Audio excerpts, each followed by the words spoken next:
Hello, and welcome to the Evelyn Y. Davis Studios at the National Press Foundation. I'm Bob Myers, and we are speaking today with Heather C. Dahl, co-author of the witty and instructive comic book, The Cynja.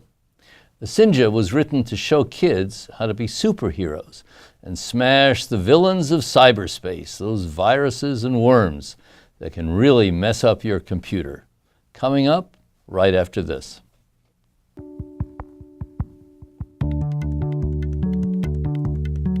The National Press Foundation is a nonprofit dedicated to helping journalists cover complex topics with depth and accuracy.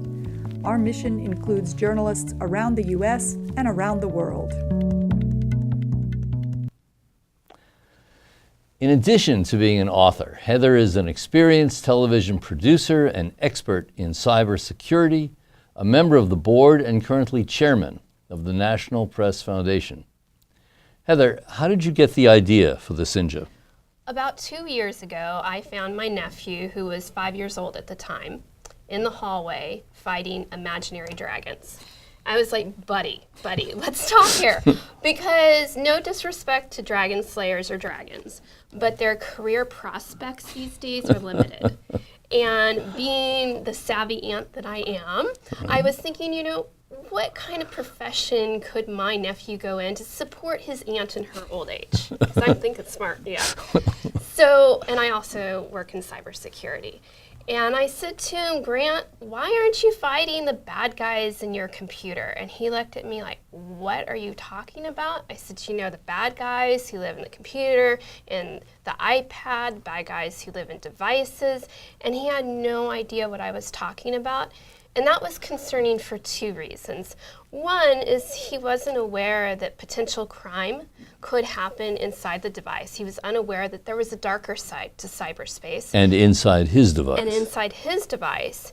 And number two, he didn't know he could do something about it, that he could grow up and not just fight dragons, but he could grow up and fight cybercrime. So I went out to buy him this book that would show him the amazing, awesome world of cybersecurity that I work in, and there was nothing out there. All right, and then, so you found nothing in the bookstore, Nothing. but you had a marketing experience, an N of one. Yes. What did you do next? What was your research? Yes, I remember coming home and I got on Amazon and typed in cybersecurity books, kids, online, and I was looking and nothing I could take to my nephew and say, this is what I do at work and this is what you could grow up to become. So I remember sitting at my desk looking out the window one night going, oh my gosh, I have to write this. Yeah. And then I realized, I need some help. So I picked up the phone and I called a good friend of mine from work who is also a cyber threat analyst. We had worked on projects in the past and he'd been wanting to work on a new project. And I called him up. I said, hey, Chase, I have an idea, but it's not what you think it's going to be. And he said, what? I said, I want to write an awesome kids book about cybersecurity. And he's like, dude, yeah, I'm in. And how long did that process take you? It took us a year because we were both working full time, but we literally, neither of us had written books, let alone a comic book. Right. So we started from absolute square one and figuring out how we were going to take this from an idea in my head all the way to the book that you see today. All right, let me show you the book that we see today. And then let me suggest that we go to some images from the book that we have that we can take a look at on the screen and then walk us through those if you would. This is the very first page of the book. And this is exactly the concept that I wanted to show my nephew, that on the left side what we see is the world that we know today. But underneath it all, if you could just see the networks, the connections, there's a darker side to it all. And so that we wanted to show that they both are in the same world, that we live not only a real world, but we live in the virtual world. And what you see in the middle is the very first character Chase and I developed, and that's the Sensei. Cynsei, so it's a mashup of sensei and cyber. But he is a mentor to Chase and I. His name is Rodney Jaffe, and he was the one in our work that showed us this world and how to fight in it. So you see him standing on basically a pile of digital junk with this optic pulse sword ready to take on the world, which was very much how we first started working for him. Because if there is an experience both Chase and I wanted to share with the young people in our life, was the mentoring relationship we had with Rodney. And so many of them won't be able to work with Rodney, but this is a tribute to him, and we ended up dedicating this book to Rodney. Let's take a look at the second slide. The second slide, this is the code of the Sinja. This is what it is to be a Sinja. This is what you stand for, because we wanted to put a stake in the ground and said, just like you can do good in cyberspace, you can also do bad.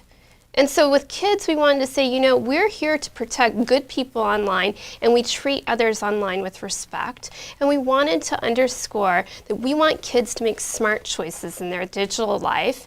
And we also wanted to do almost a touch on privacy issues. So we talk about sharing information. We talk about being cyberspace, about protecting your devices because no one wants their kids losing their tablets. And the last thing is we wanted them to know that if anything seems suspicious, strange, odd, they tell their parents immediately. But we also wanted, the very last piece is so important to us, because learning is my magic and the key to my success. You'll hear people talk about technology as magic. Technology is about learning. And we wanted to explain to kids the only magic there is the magic that you gain through learning. And by doing that, you can be successful, whether you're going to become a cybersecurity analyst or whether you're going to become a veterinarian. You have to keep learning. Let me emphasize that we had the benefit here at NPF of having Rodney speak to us precisely about cybersecurity, and he was just superb. And let me also ask you, I know the answer, but let me ask you how you use the magic of the internet to find your illustrator. Our illustrator was, I say he was meant to be. He was the result of a Google search. A Google search. Chase and I had written the manuscript, and it came time for an artist. We knew the aesthetic, the look we were going for. So I typed in to the Google search engine, children's book illustrator portfolio. Hit return. Here it comes back. And Shiro's was the 6th portfolio I clicked on. Let's get the name. Shiro DeRosso. Correct. And he lives? In Belgium. In Belgium. Belgium. And you found him through a Google search. Google. Right. And I also picked the links of several other artists. I sent it to Chase because Chase and I don't live near each other. This is a book about cyberspace written in cyberspace. Where does Chase live? Chase lives in Dallas. Okay. All so right. You've got 2 continents, so states, lots of miles between us. We did not, all 3 of us, sit face to face physically to talk to each other until the book was done and at the publisher. Wow. And so Shiro's link came up. I sent a bunch of links to Chase, knowing which one I wanted. I didn't say anything. Right. And he wrote back, he said, it's the first link. I said, I know. I said, so the thing about Shiro that stood out in his biography is that he was an IT engineer in Brussels with 2 daughters. And he'd always wanted to write a children's book, or, illustrated children's book. So I said, Chase, you should reach out to him. So they talked on Skype. And Shiro saw our manuscript and said, this is what I want to do. And he started drawing it. Oh, that's and wonderful. So we collaborated between Skype, email, a Dropbox box. Everything was done online. This is not just an abstract exercise in seeing what you can accomplish. Yeah. This book has been out for 6 or 8 months. Right. You have a website. What has the response been from kids, the audience? Oh my gosh. It's I mean, we have a P.O. box and kids to write us fan mail, and to go to the P.O. box and open it up and have letters from kids really all over the world, because we do sell the book worldwide, and it has been translated into Dutch at this point. And to get these letters and get the art that they send us, there's nothing. I mean, there's nothing like it, and it's so heartwarming. And to see their enthusiasm, we do workshops for kids where we go teach kids about how the internet works. And to see their enthusiasm about routing a data packet and finding spam, I mean, there's nothing more heartwarming to me as someone who works in cybersecurity than someone who's passionate about clicking off spam.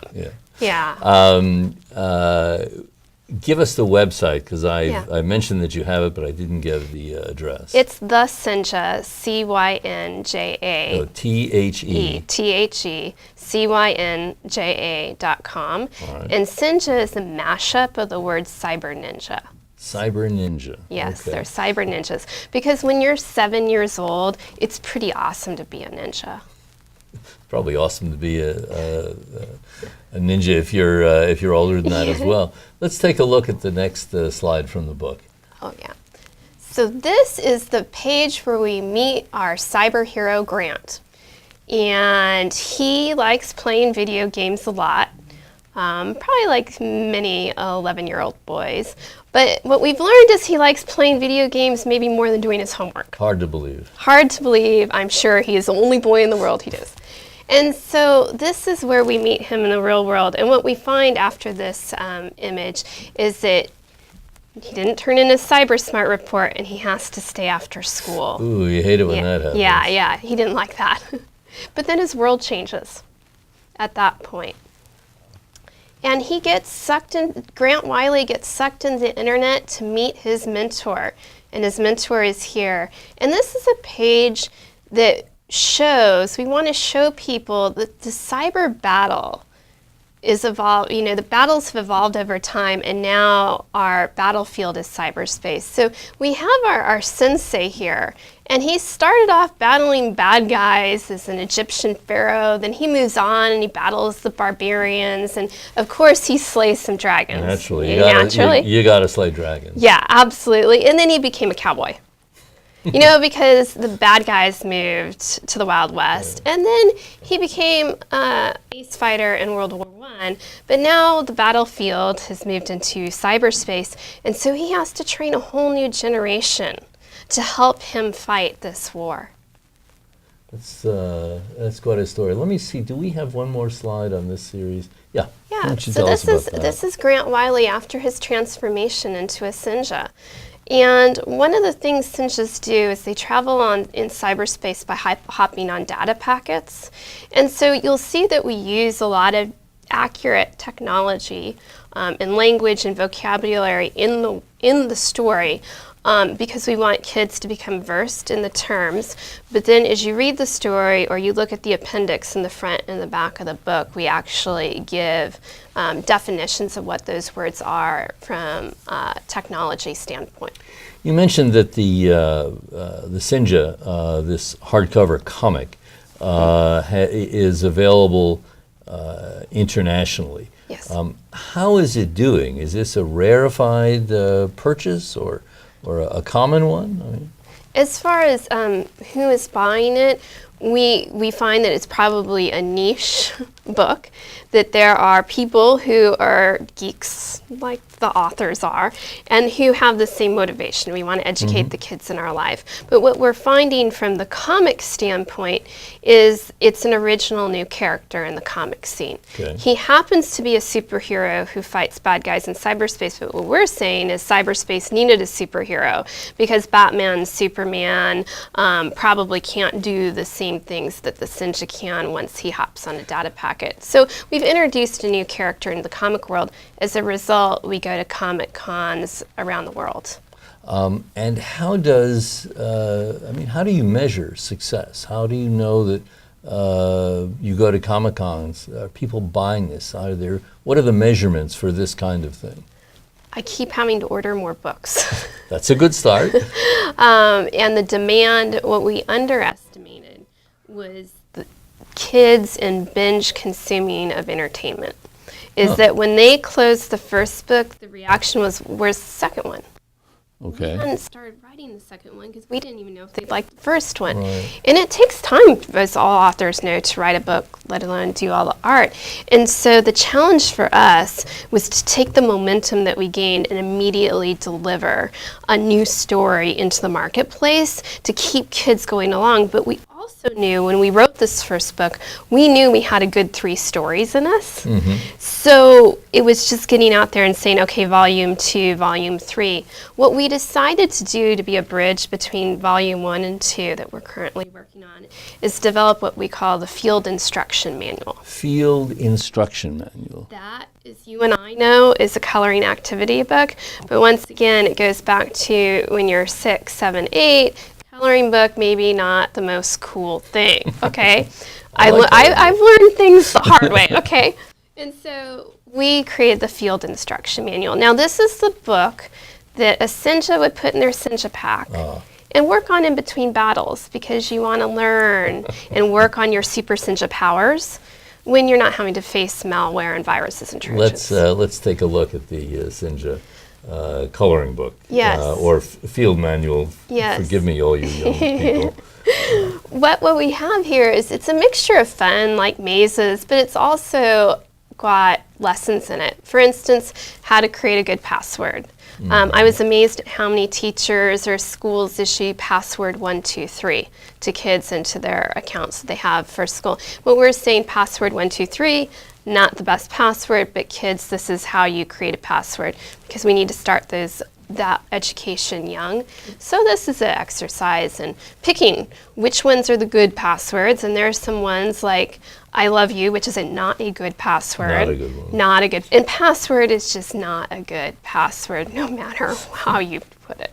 So uppercase, lowercase, Case. characters, Characters. perhaps nonsense words or Well, nonsense or we call them passphrases. If there's a particular phrase about something in your life that you can make that into a passphrase by incorporating symbols and numbers instead of letters too. So if I'm putting this in my backpack, Yes. what else am I going to be seeing? We have any other? Oh my gosh. Yeah. This is one of our more popular coloring pages, and this is our Sinja going through a firewall. And as you'll see here, there's a definition. It says firewalls help protect computer networks from threats. Okay. So that's a great example of there's some fun coloring there, really awesome picture, and a little lesson about cybersecurity. Heather, how do you get the idea to a 6 or 7-year-old who may not yet have his own credit card or her own bank account? How do you get the idea through to them that these viruses and worms and bad guys can hurt them? That's where the visualization comes in. Okay. The visualization of the book. We set it up with twofold, is these bad guys are going to do something to your family, to your mom, to your school, something that matters in your community when you're sick. So we do set up that something is at stake. The other part of it is the images of these bad guys in the book. There's just no way you would want to come face to face with one. I mean, you just look at it and go, that's bad news and I need to stay away from it. But we're also playing on this idea of good versus evil that's just so prevalent in children's fiction. We're saying let's take the children's book and give it an upgrade and introduce new monsters, because the monsters that matter to these kids today are not living under their bed. These monsters are living in the cloud. And they get that. Yeah. They get that. Handheld devices, iPhones, iPads, all the other portable devices, and their home computer. Yeah. And these kids don't have credit cards, but they do use mom's credit card to download apps. So we want to, show that there is something at risk as they do that. But we also, at this point, if a kid reads the book and walks away and knows that a bad guy could live in my device, that's a win. There's been a lot of news stories recently about viruses and worms and other bad stuff coming from outside the United States, that certain countries almost seem to specialize in this. How does your work deal with that? Are you hearing from those other countries? No, we have followers in social media from all over the world. I have not heard specifically negative or written, but all kinds of people, like when we are aware on social media that what you put out there anyone can read or use. That said, we try to make sure that we make smart decisions with our security. You had mentioned to me a little bit earlier that you're translated into Dutch. Correct. And next year would be Spanish, and you had an inquiry from Czechoslovakia?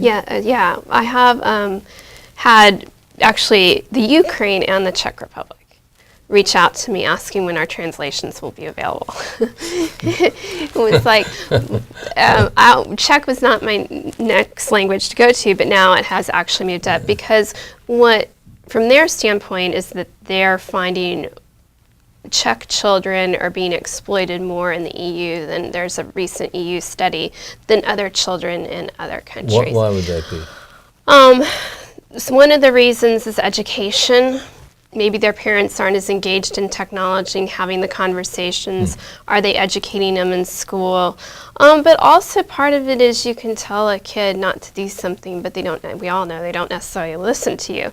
So how can we work around that and get them excited through other ways? And they saw our book and said, we think this could be a very interesting way to start teaching our kids about cybersecurity. With the Ukraine, it was along the lines of there's good decisions, legal decisions, and you want to go and be a good cyber citizen. So how do we start teaching kids that?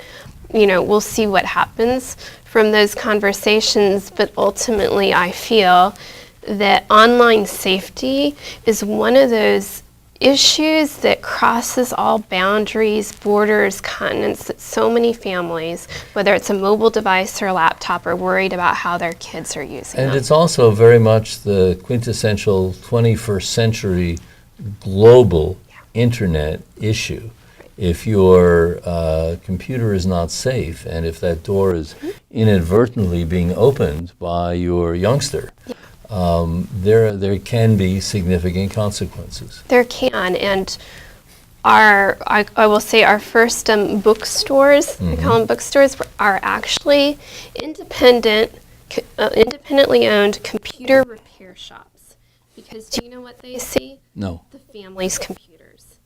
They get infected, and most of them are caused by kids, and so it was actually an owner who first reached out to me, and it has started spiraling, where they are saying, here's your computer back. It was full of malware. Wow. We're not sure, but we have a sense maybe other people in your family are using this device and maybe not making good choices. Have you thought about reading the Sinja? Well, that's wonderful. Yeah. That's wonderful. All right, so we've got the field manual. We've got volume 1, we've got the field manual. Yes. And you have volumes 2 and 3 in the works? Yeah, volume 2 is at Sharo's studio. He is drawing as we speak. I hope he'll take a break to watch this, but that's good to know. He is already illustrating. We'll have that out early next year, and I'm so excited about it because it's the story of our next Sinja, and it's a she. And we're going to find some really interesting, exciting things about her. And I can't wait to introduce her to the world. And I'm so excited it's the continuation of the story. I don't want to give away the ending of this book, but we do leave it as a cliffhanger. That's good. And we pick up, and what we learn is that our Cynja comes in and helps take care of some things. All right, and just briefly, let's take a look at at some of the kids who have gotten into being a Sinja. I think we've got some images on that. Yeah. I get sent pictures, and here's one. and we have parents' permission to use Okay. this. This is one of our Dutch-speaking Cynjas. Oh, is that right? Yeah. And we got a handwritten letter that accompanied this, and what he did was he drew pictures of the Sinja himself for all his classmates cool. to take to school. So we sent him some stickers to help accompany the images that he drew. This is actually our artist's daughter, and I have to tell you, just because you write a book does not mean your children like it. Okay, there is a hot, you know, they're we'll probably your biggest critic. Okay, Yeah. and so she actually was one of our early testers, but she loves it, and she actually has taken after her dad and has an amazing ability to draw. And this is my nephew. This is the one who inspired the book. Yes, as you can see, I have succeeded as an aunt. This is his first cosplay. Cosplay is a comic costume contest at Comic Cons, and so I signed him up for it. He had no idea what he was getting into, and I said, Grant, you know, you have to dress up like a superhero, and he said, of course, I'm going to be a Sinja. Yeah. Perfect. And his mom made this costume, and as you can see here, he went on, this is the beginning of his performance, he went on to do a 90-second choreographed battle against viruses, Trojans, and botnets, and he ended up winning his category. So I have done my work, and if you talk about success and how I measure success, that picture, I think, says it all.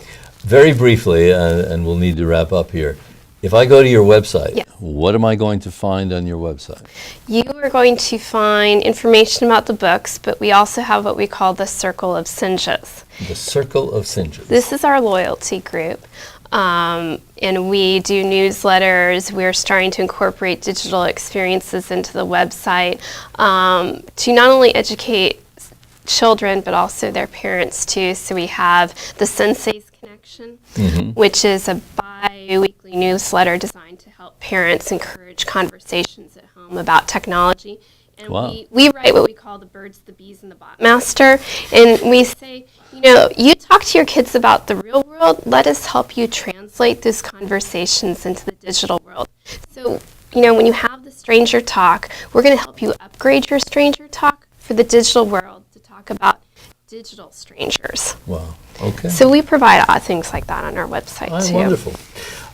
So, Heather, thank you for speaking with us. The book is The Cynja, Volume 1. There's a website that you can visit, which Heather just mentioned, thecynja.com. And there are more books in the works, and we'll look forward to having you back then to talk with each of them. I'm Bob Myers, and thank you very much for being with us.